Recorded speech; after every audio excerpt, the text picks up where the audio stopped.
Hartsfield-Jackson Atlanta International Airport says its technology systems prevented a cyber attack yesterday.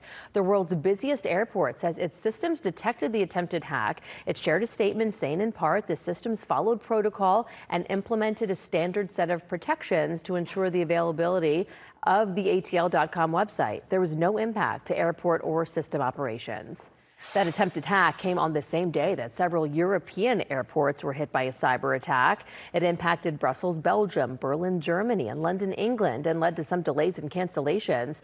Specifically, the check-in and boarding systems were impacted, but not the airports or airlines themselves.